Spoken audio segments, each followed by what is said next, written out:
So let's start, obviously, with tomorrow's big debate. Take a look at what Donald Trump tweeted yesterday. Quote, "If dopey Mark Cuban of failed benefactor fame wants to sit in the front row, perhaps I will put Gennifer Flowers right alongside of him." Afterwards, Gennifer Flowers, who infamously had an affair with then Governor Bill Clinton, sent a text message to the New York Times saying, quote, "Yes, I will be there." Can you confirm if Gennifer Flowers is going to be at the debate as a guest of Mr. Trump? No, I cannot confirm that, and I can't believe how easily baited the Clinton campaign was. Basically, Mr. Trump was saying, look, if Mark Cuban's going to send out these texts that say the humbling at Hofstra and this is his big downfall, then Mr. Trump was putting them on notice that we could certainly invite guests that may get into the head of Hillary Clinton. But we have not invited her formally, and we don't expect her to be there as a guest of the Trump campaign. I did think it was really odd. Just one day after Hillary Clinton was rebuffed by a Democratic mayor of Charlotte to please not come to Charlotte, not divert resources and not come at this time, then they exercised poor judgment the very next day by putting out a statement by the Clinton campaign about Gennifer Flowers and what this meant with Donald Trump, that he shows he's easily provoked. No, the easily provoked people here were the Clinton campaign. So it's very poor judgment. But look, we're going to talk about the issues that face America. That's what the debate is. I can understand why Hillary Clinton wants a billionaire in the front row. That's just another Monday night for her.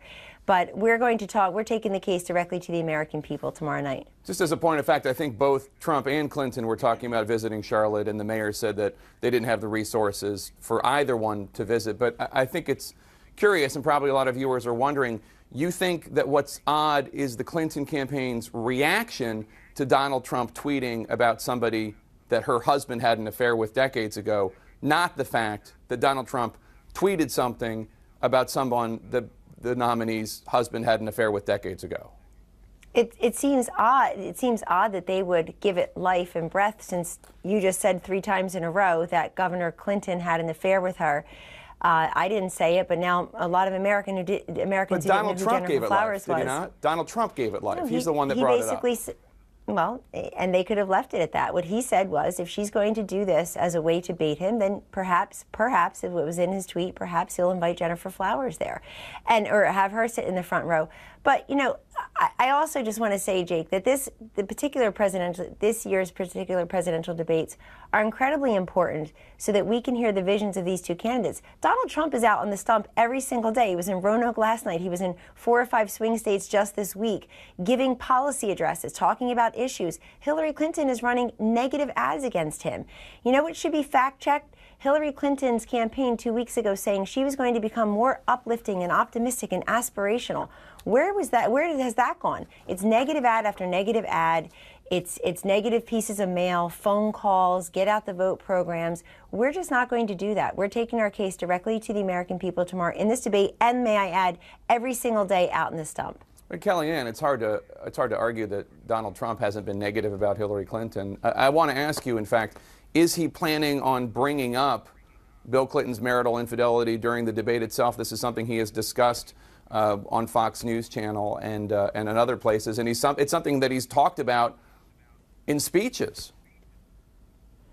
Mr. Trump will answer the questions as they are asked by Lester Holt, the moderator, and he has a right to defend himself against anything that Mrs. Clinton, Secretary Clinton, may say in response. There's no plan to do that. I'm not going to reveal what we've been doing in our debate conversations, but the fact is that he has every right to defend himself. You know, he's always constantly attacked, and then the moment he counterpunches, and then people are just shocked that he would do that. He would try to defend himself.